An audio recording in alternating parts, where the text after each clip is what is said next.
بسم الله الرحمن الرحيم. أيها الإخوة والأخوات، السلام عليكم ورحمة الله وبركاته.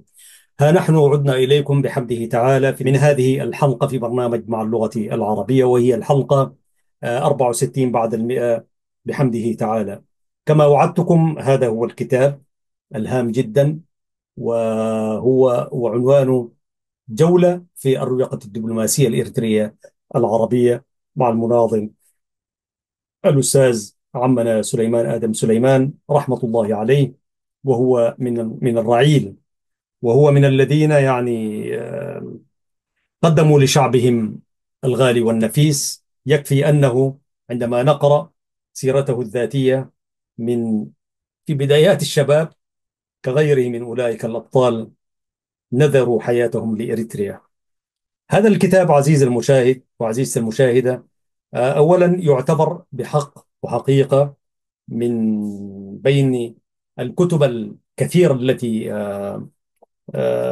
وقعت بين أيدينا خلال فترة طويلة.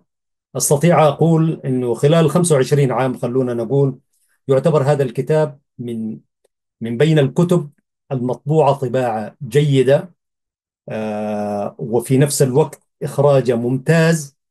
في ذات الوقت تحتوي على كم هائل من الوثائق والملحقات والصور، وسأستعرضها إن شاء الله في هذه الحلقة والحلقة القادمة بحوله تعالى. وهو كتاب وثيقة تاريخية هامة لمن أراد أن يتزود بالتاريخ الإريتري. فهذه أولا أشيد بالطباعة الجيدة المكلفة في واقع ومجتمع إريتري لا يقرأ، بالذات الكتاب العربي ده ليس له نصيب من بين أيدي القراء. ونحن أكثر الناس الذين نحن بحوجة إلى أن نعرف تاريخنا. أنا أقول ربما أزمتنا التي لم نستطع الفكاك عنها أو حلها لأننا ما عندناش المادة التاريخية بين أيدينا. ولذلك أنا أشيد بأسرة المناضل عمنا سليمان آدم سليمان التي قامت بطبع هذا الكتاب بعد وفاته. هو توفي 2017، ويعني جمع الكتاب بعد وفاته. لكن كما ورد في أمسية التدشين التي كانت في مدينة ميلبورن، بعد ذلك التاريخ أكدت الأسرة على أنهم لم يضيفوا شيئا أبدا. كلما عملوا المقصوصات والمخطوطات التي جمعها طوال مسيرة حياته عمنا سليمان، آه، فقط كتبوها وعملوا عليها المراجعة فقط، ولم يضيفوا شيئا ولم يحذفوا شيئا. وهكذا ودوما أنا أهتم بالحاجات الخاصة اللي بتربطني بما أتحدث عنه. كنت سعيد الحظ، وإن كنت برضو لم أتشرب من التاريخ والشخصيات التي عاش بينها عمنا سليمان. يعني لم أره إلا لفترة قصيرة جدا، إن لم تكن ربما تكون أيام، في القاهرة، وأنا في القاهرة بعد أن خرجنا من تلك البلاد الذين ظلمونا أهلوها. في القاهرة وجدته هناك، حيث أقام لفترة طويلة في مدينة القاهرة. التقيته في منطقة الدؤي، في موضوع من الموضوعات الخاصة، فوجدت فيه رجلا بشوشا، رجلا محترما يقدر الناس. والله قدم لي خدمة، أسأل الله سبحانه وتعالى أن يجزيه عليها خير الجزاء. وعندما سألت عنه الناس فذكروا لي بما هو خير. وأما الأمسية التي ذكرت فيها مآثره وكذلك الذين عاشوا معه زمنا طويلا أكدوا على أن الرجل كان رجلا زاهدا عفيفا ورجلا وطنيا مخلصا، أفنى حياته كلها من أجل هذه القضية الإنسانية، القضية الوطنية فلم أحظى بالتعرف عليه. جزء لم يكن بأيدينا حيث كنا في تلك البلاد، وهم الذين لم يدخلوا تلك البلاد نتيجة للمواقف والعربدة السياسية الموجودة في الوطن. وجزء منه برضو بعد ما خرجنا برضو ما سنحت لنا الفرصة الفرصة أنه احتك به أكثر وأكثر، ولأبنائه الذين ينشطون في أعمال وطنية كبيرة لهم التحية والسلام، ولأسرته الصغيرة والكبيرة وأحفاده لهم السلام والتحية. هذا مدخل لعمنا سليمان آدم سليمان. السيرة التاريخية تقول عزيزي المشاهد: سليمان آدم سليمان دقة، مواليد عام 1942 في ضواحي مدينة هيكوتا شاباي، قرية عالدقة، يعني في إقليم القاش بركة، بالقرب من مدينة هيكوتا المعروفة. متزوج وأب لأولاد وبنات.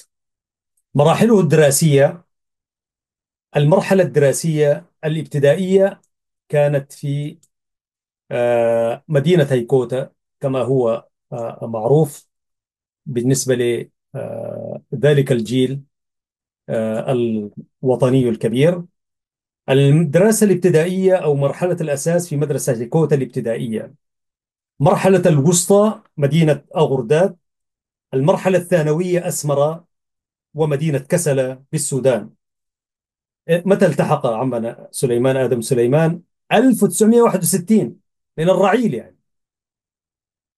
انضم إلى جبهة التحرير 62، ممثل جبهة التحرير الإريترية بالقاهرة من 72 لحد 76. كلف بالعمل كممثل لجبهة التحرير الإريترية بليبيا من عام 77 إلى عام 1980. ممثل لجبهة التحرير الإريترية بالعراق 1980 إلى 1982. ممثل الجبهة بالقاهرة 82. عام 82 انتخب كعضو بالمجلس التشريعي لجبهة التحرير الإريترية ومسؤول الشؤون العربية الإسلامية في مكتب العلاقات الخارجية للجبهة. بالتالي العنوان يتطابق مع سيرته الذاتية، وهي جولة في أروقة الدبلوماسية الإريترية العربية. ولكن الحق يقال إنه آه، يعني كان يمكن لو أمد الله في العمر، مؤكد كان سيكتب الجزء الثاني وفيها المزيد من الإنجازات وعمل الدبلوماسية الإريترية. الكتاب كما قلت عزيزي المشاهد يحتوي على عدد كبير من الصور والوثائق والملاحق كذلك. يعني عندما انظر إلى هذه الصور، صور مهمة، هذه ملاحق في غاية الأهمية للباحثين الإريتريين باللغة العربية. في الفهرسة عزيزي المشاهد تقول: بعد ذلك سأستعرض كمان جانب من الإهداء ومن الذي قام بالمراجعة وما إلى ذلك. الفهرسة تضم إهداء، ثم مقدمة، شكر وعرفان، نافذة تاريخية، أطماع إثيوبيا في إريتريا وتقرير المصير، البطل حامد إدريس عواتي، الحراك الوطني، تأسيس جبهة التحرير الإريترية وانطلاق الكفاح المسلح، انخراطي بالعمل الوطني، خطة إيصال صوت الشعب لزعماء إفريقيا، إبادات العدو الإثيوبي بحق شعبنا، الانتقال إلى السودان، مؤتمر أدوبحة والمؤتمر الوطني الأول، مصر، هذا عنوان في الفهرسة، إثيوبيا وإقناع المجتمع الدولي بضم إريتريا، المؤتمر الثاني، ليبيا، العراق ما بعد هجوم أغسطس 1980. وهناك عنوان السياسة أفورقي، الحاكم بأمره في أسمرة، جبهة التحرير الإريترية والوفاق الوطني، العودة إلى القاهرة، والوثائق والألبوم صور، والتشييع والتأبين كيف كان. هم أضافوا التشييع والتأبين لأن الكتاب كما قلت يعني طبع بعد وفاته رحمة الله عليه بفترة وجيزة يعني. ومشكورين والله أن قدموا هذه الشهادة. كم هي الوثائق التي تدفن مع أبطالها في الواقع الإريتري مع الأسف الشديد. والكتاب كذلك يضم معارك خاضها جيش التحرير الإريتري في بداية الستينات وحتى السبعينات، هنا موثقة، وهي معارك عديدة يعني. وكذلك أشياء في غاية الأهمية، وفيها مجموعة من الاتفاقيات والمماحكات التي كانت بين تنظيمات الجبهة المختلفة والجبهة الشعبية. طيب، نأتي الآن عزيز المشاهد. كما قلت، الكتاب صفحاته ومن الحجم 145 صفحة، ومطبوع طباعة جيدة، أو يعني ورق ممتاز من الدرجة الأولى، ولا يعتبر من الكتب الكتب الصغيرة التي تصدر هذه الأيام. والكتاب ليس حجمه وما إلى ذلك، حجمه معقول ومريح جدا، لكن المحتوى، المعلومات اللي فيه غزيرة جدا وذات أهمية كبرى. فمشكورا قدم شهادته للتاريخ. يقول مريد، نقلا عن مريد البرغوثي، وهو فلسطيني طبعا، فاقتبس منه. يقول، يعني كتبها عمنا سليمان: بعض الأوطان هكذا، الدخول إليه صعب، والخروج منه صعب، البقاء فيه صعب، وليس لك وطنا سواه. يعني حكمة عجيبة يعني. وإريتريا تمثل هذه. يعني الدخول إليها صعب، الخروج منها صعب، البقاء فيها صعب، وليس لنا وطن غير بالمفاهيم الأوطان التقليدية يعني. مريد البرغوثي، وهو أحسب من الأسرة البرغوثية آه، الفلسطينية المناضلة الثائرة، مروان البرغوثي والدكتور كذلك مين البرغوثي الموجود داخل الضفة الغربية، ورجل ما شاء الله يعني. لكن أنا أتذكر مروان البرغوثي أمين سر حركة فتح، فك الله أسره. وبهذه المناسبة عزيزي المشاهد، يعني أنا تشرفت أن حضرت مناقشة رسالة الدكتوراه، والدكتور مروان البرغوثي رسالة دكتوراه نوقشت في القاهرة وهو قابع في السجن، مروان البرغوثي، وفك الله أسره. ما عارف ما هي الصفقة التي تنتظر لإطلاق سراح يعني. حيث يعني انظر إلى الشخصية الفلسطينية، جبار فعلا. شعب الجبارين كما كان يقول الثائر الشهيد أبو عمار ياسر عرفات. يعني حضر الدكتوراه وهو في السجن. تحضير الدكتوراه وأنت في السجن، وتلك الدولة يعني الكيان، دولة الكيان، يعني بالرغم من كل ما فيها من سوءات، لكن أعتقد عن طريق المحامي كانت تدخل إليه المراجع وكل الأشياء التي كان يحتاج إليها. فلم يتمكن من الحضور لأنه هو محكوم بالسجن المؤبد والموت كما تزعم الفئة الضالة، إنه كذا مرة بالموت. سبحان الله يعني. ظلم وتجبر. وتعمل كثير من الحكومات، تنزع منك الجنسية وتقول لك محكوم عليه بالموت المؤبد 7 مرات، 18 مرات. وكأنهم يعني يشاركون المولى سبحانه وتعالى في الروح التي نفخ فيها من روحه. جسم الإنسان، حياته، كرامته، إنسانيته، آدميته يعني. فحضر للمناقشة قبل أن ندخل إلى الكتاب حرم الدكتور مروان البرغوثي وابنه، جو حضروا مناقشة الدكتوراه، رسالة الدكتوراه، وكانت في القضية الفلسطينية ذات. كان في معهد البحوث والدراسات العربية، وأساتذة ومختصين في علم السياسة من جامعة القاهرة وعين شمس يبدو لي. فأخذ الدكتوراه بامتياز.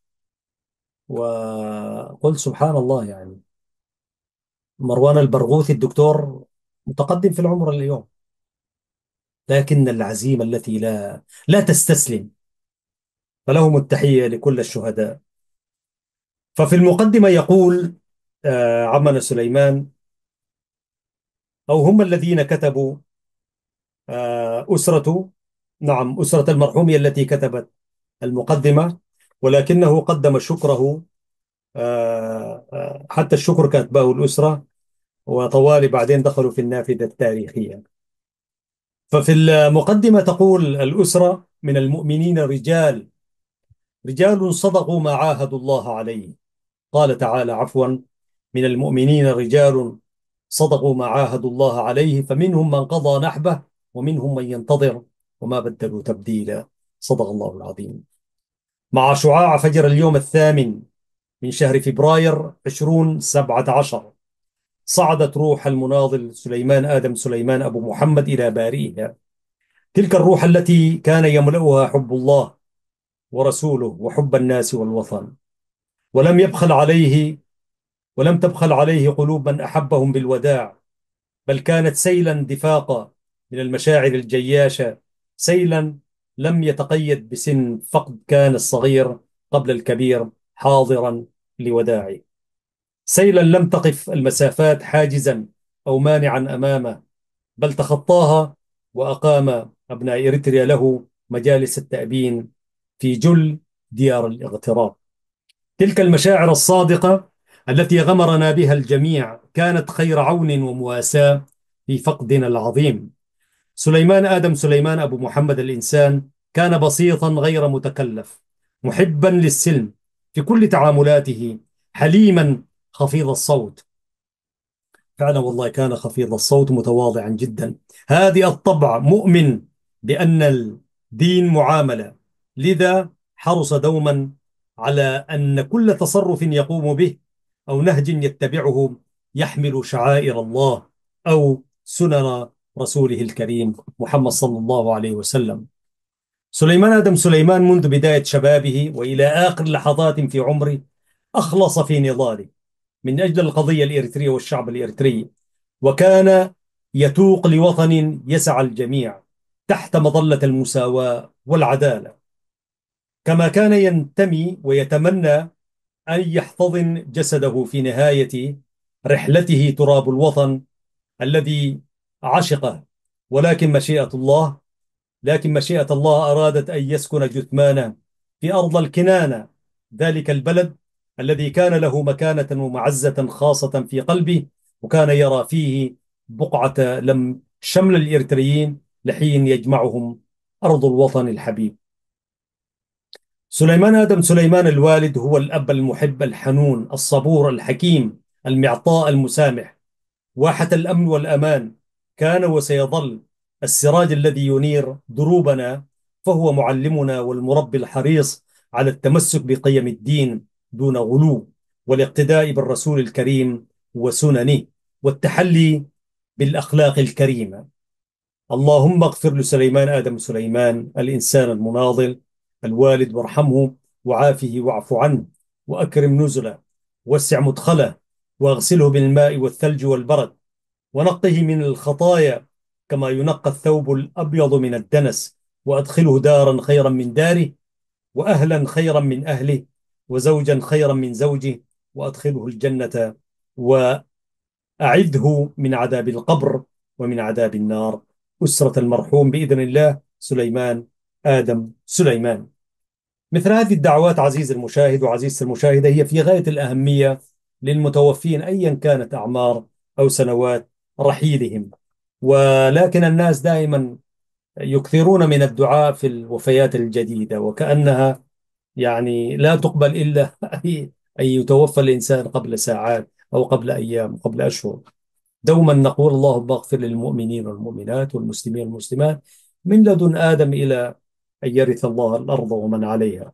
هذا شكر مستحق للرجل المناضل الإنسان وكل الذين أدلوا بدلوهم في أمسية العزاء أكدوا ذلك. الأسرة قدمت شكرها للذين قاموا بأمسية التأبين والترحم، وقدمت شكرها كذلك للإخوة الذين تعاونوا معها في إخراج هذا التاريخ. يبدأ النافذة التاريخية، وهي نافذة قد لا تختلف عن النوافذ الأخرى أو المداخل التي يقوم بها الإريتريون عادة، وهي الذهاب إلى التاريخ. هذا عمنا سليمان آدم سليمان ومعه شخصيتين. أحدهما عمنا حامد كفو رحمة الله عليه، اللهم اغفره وارحمه. برضو عمنا حامد كان من الشخصيات الهامة جدا عندنا نحن الإريتريين. هذا هو الشيخ حامد كفو رحمة الله عليه، الذي وقف مع إخوانه الإريتريين في السودان ونصرهم وقدم لهم واجب الوقفة. وكان رجلا يعني بحق رجل مواقف. وأنا إن شاء الله في نهاية الحلقة، أو خلوني بس في الجزء الثاني من الحلقة سأحكي عن موقف إنساني نبيل لعمنا حامد كفو رحمة الله عليه. فالنبذة التاريخية أو النافذة التاريخية، ما هو جديد فيها أنه يعني لم يوغل في التاريخ كثيرا ولم يبتسر المسألة كذلك، لكنه ركز على الهجرات، هجرات العرب إلى إريتريا كيف كانت. ويعني دلف إلى التاريخ منذ عصر البطالمة والاستعمار الإيطالي، ويتحدث عن الفارس دمات ود أكد. يا سلام، هذا الفارس دمات ود أكد يعرفه التاريخ طبعا، حيث قارع الطليان مقارعة قوية جدا. ثم ذهب إلى أطماع إثيوبيا في إريتريا، وتحدث عن الأحزاب الإريترية والكتلة الاستقلالية التي ويبرز في مقدمتها الشيخ إبراهيم سلطان، وأطماع إثيوبيا في إريتريا وتقرير المصير، وكيف كانت الحبكات والمؤامرات على إريتريا من أعوان إثيوبيا في ذلك الوقت. إريتريا وتقرير المصير، والعصابات التي أوجدتها إثيوبيا المعروفة عندنا بالشفتة، كيف كانت تحيك أجواء عدم الأمان والاستقرار حتى لا يتمكن وفد الدول أخذ رأي الشعب الإريتري. وكلها كانت بالذات فترة الاستعمار أو الانتداب البريطاني العسكري البريطاني، هي كانت تمهيد لابتلاع إثيوبيا إريتريا، وقد تم ذلك. وصفقات أمريكا مع الإمبراطور الهالك كثيرة جدا. يعني يقول كان لأمريكا أطماع بالموقع الاستراتيجي لإريتريا الذي تعتمد عليه لمصالح الدول الكبرى، لموقعها الهام على باب المندب ومنافذها المائية الحيوية. وكانت المنطقة هي منطقة صراع للقوى العظمى، خاصة السوفييت والولايات المتحدة الأمريكية ودول أوروبا. والكتاب حقيقة يعني فيه صور يعني نادرة جدا. بالمناسبة أنا في كثير من الكتب لم أجدها. هذا ممثل يتحدث طبعا هنا، ربما لا يسعفنا أن، وهذا هو الإمبراطور الهالك إمبراطور هيلي سلاسي، آه، واحد من الوفود، أعتقد هو الوفود الأمريكان يعني. وكذلك هذه صور لزعماء وطنيين، بينهم الشيخ إبراهيم سلطان، وبينهم مفتي الديار الإريترية الشيخ إبراهيم المختار رحمة الله عليه، وعدد من الشخصيات الوطنية الهامة جدا رحمة الله عليهم أجمعين. الحكم الاتحادي الفيدرالي، وكيف واجه البرلمان مشكلتين محوريتين كما يقول، والإمبراطور ونقض بنود الفيدرالية. طبعا إثيوبيا دي يعني هي تاريخها كله تاريخ آه، نقض العهود والنكوث على ما يتم الاتفاق عليه.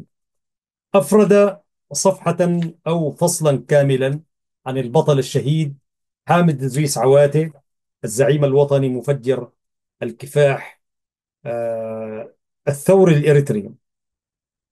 يقول التحق بوحده الذين يمهرون ويكذبون، يعني والله يفوق بني إسرائيل وحدين يعني، من الأفاكين في المنطقة عندنا وبالذات في إثيوبيا وما جاورها، وبعض المتعاونين معهم يقولون إنه حامد ريس عواتي ده أسطورة، يعني إنه اسم خيالي كده يعني. ما في حاجة اسمها حامد ريس سامحهم الله. يعني لا يستحون، يعني يكادوا يقولون يعني كأنك تقول هذه الشمس موجودة وما موجودة يعني، وانت شايف الشمس يعني. فحامد ريس عواتي ليس لأننا لكن الشيء بالشيء يذكر ماذا قال عنه عمنا سليمان آدم سليمان كمعلومات. وطبعا كثير من التاريخ يؤكد يعني مكانة و... وعلم وقيادة، وفي نفس الوقت شهامة ووفاء وإخلاص، يعني القائد الزعيم البطل حامد إدريس عواتي. لكن هنالك من يحاول أن يكذب الحقائق، لكن هيهات. يقول التحق عام 59 بوظيفة بوزارة القانون والعدل في ظل الحكم الفيدرالي، وكان يرأسها في ذلك الوقت المرحوم بإذن الله الشيخ عمر حسن.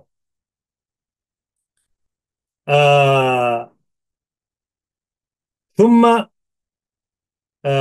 يقول ثم بعث إلى المحكمة الجزئية في كيرو التي تقع في المديرية الغربية، وبعد 8 أشهر أرسلت إلى العمل كمسجل بالمحكمة الإقليمية بمدينة تسني. أو عفوا، هذا هو يتحدث عن نفسه الكاتب.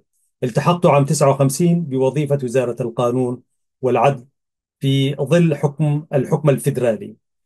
بعد 8 أشهر أرسلت إلى العمل كمسجل بالمحكمة الإقليمية بمدينة تسني، وكان يرأس المحكمة الشيخ أكد محمد هرودة، وعملت هناك مدة 7 سنوات. وكانت مدينة تسنيت تعد الميناء البري لإريتريا، وهناك التقيت بالزعيم البطل حامد إدريس عواتي، وكان لي سابق معرفة به عندما كنت في عمر العاشرة.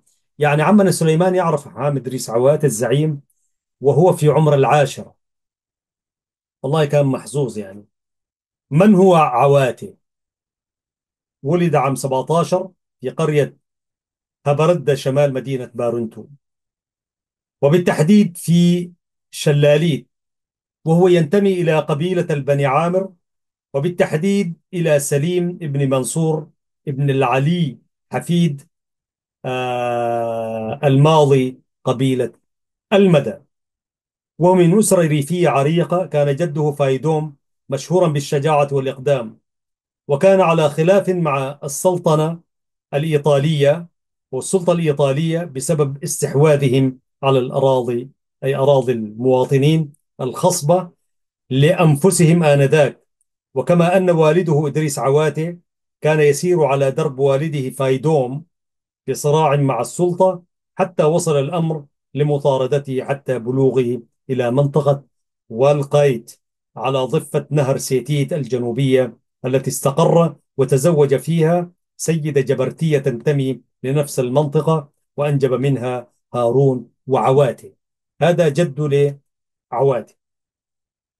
يعني جد لعواتي متزوج من أهلنا الجبرتة. هذه معلومة أنا أول مرة أسمعها يعني.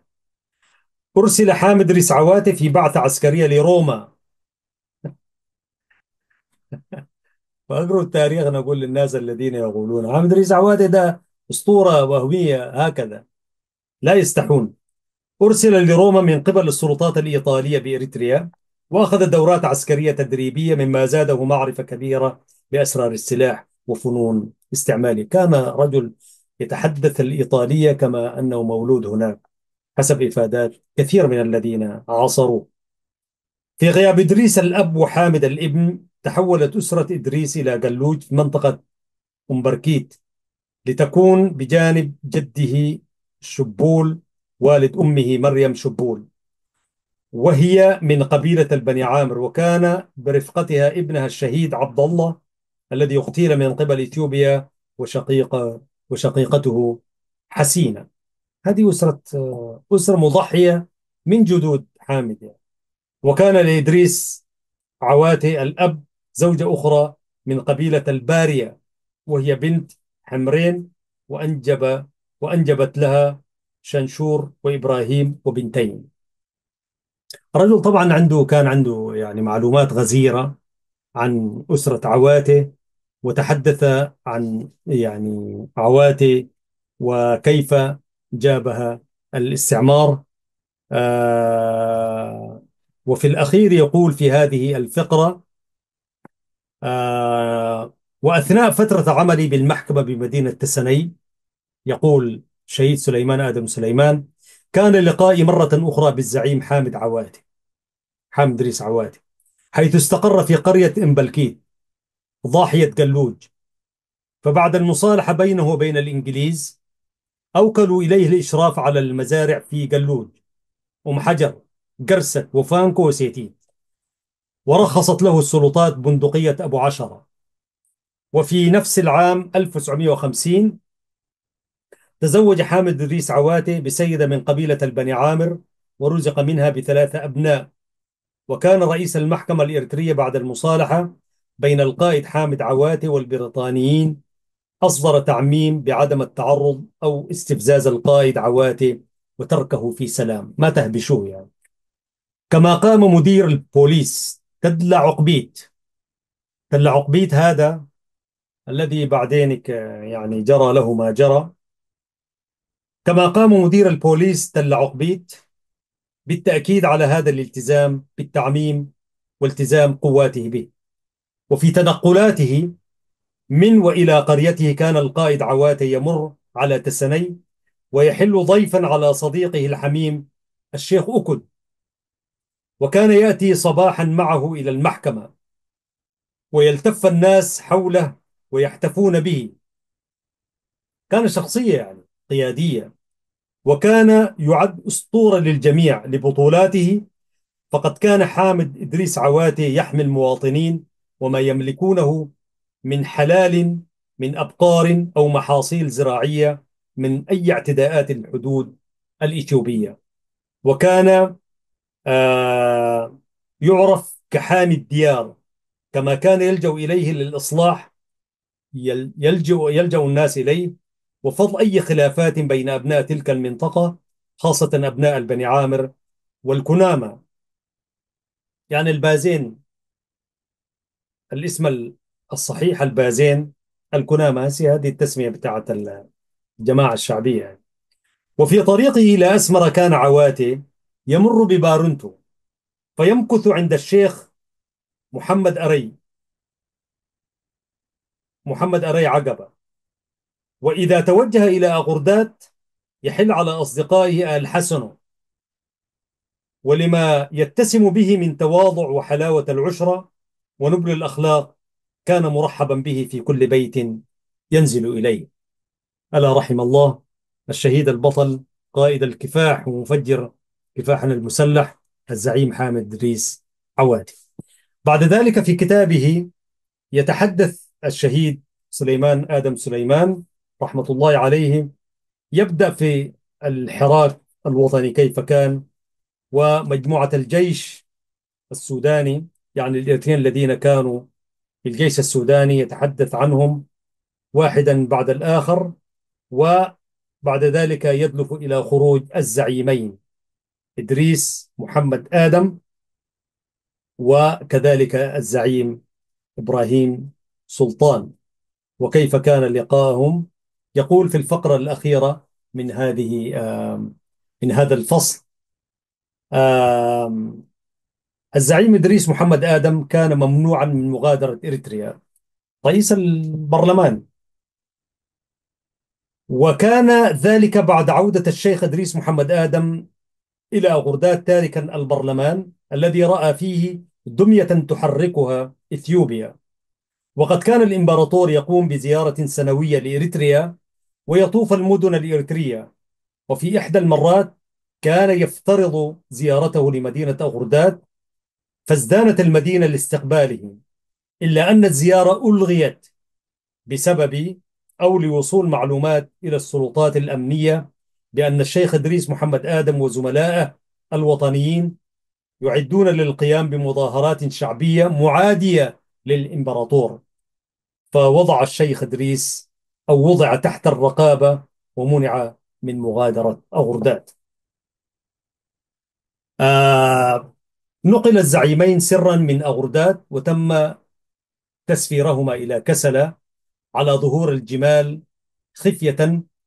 ثم تم ذلك بإشراف المناضل عبد الله إدريس عبد الله رحمة الله عليه، ووصلا الخرطوم حيث قابلا السفير المصري السيد سمير سيف الخليفة، وبدوره قام بالاتصال بالرئاسة بمصر فأعطى الزعيم جمال عبد الناصر أوامر بسرعة حضورهما إلى القاهرة.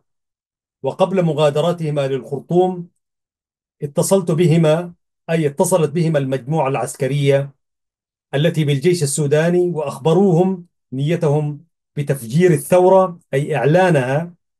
فطلب منهم الزعيم إدريس محمد آدم التروي حتى يصل إلى مصر، واعدا إياهم بعودته إليهم في أقرب فرصة. نحن عزيزي المشاهد سنتوقف هنا، وسنعود إليكم في أقرب فرصة قادمة إن شاء الله، وهي الحلقة التالية لهذا البرنامج. سنعرج على الكتاب فقط للتسليط على يعني عناوين سنقرأها للتسليط أو للفت الناس إلى أهمية هذا الكتاب وما يتناوله. في الختام أيها السادة والسيدات، نترحم مجددا على عمنا المناضل الثائر سليمان آدم سليمان، رحمه الله رحمة واسعة وأسكنه فسيح جناته. وكنا معكم في كتاب جولة من أروقة الدبلوماسية الإريترية العربية، واستعرضنا سيرته الذاتية والفهرس. وإن شاء الله سنأتي في الحلقة القادمة لنكمل محتويات هذا الكتاب. أيها السادة والسيدات، يقول الحق سبحانه وتعالى في كتابه العزيز: لسان الذي يلحدون إليه أعجمي وهذا لسان عربي مبين. صدق الله العظيم. بهذه الآية المباركة دوما نبدأ البرنامج ونختتم بها، تبركا وإيمانا بأن هذه اللغة هي لغة البيان ولغة الله سبحانه وتعالى ولغة أهل الجنة في الجنة. ويقول الشاعر العربي: الحي حي من حياة لسانه، فإذا أبيد من اللسان أبيد. واحد من الألسنة هي الكتب التي تكتب باللغة العربية. شكرا لكم أيها السادة والسيدات على حسن إصغائكم ومتابعتكم لنا عبر هذه القناة المباركة، قناة سلام الإعلامية. في الختام تحياتي محدثكم أحمد شريف، معد ومقدم البرنامج، مقرونة بتحايا زملائي الإخوة الفنيين الذين يخرجون هذه الحلقة بالثوب الذي يليق بمقاماتكم السامية. شكرا لكم ولهم، وحمدي لله سبحانه وتعالى ممتد من قبل ومن بعد. السلام عليكم ورحمة الله وبركاته.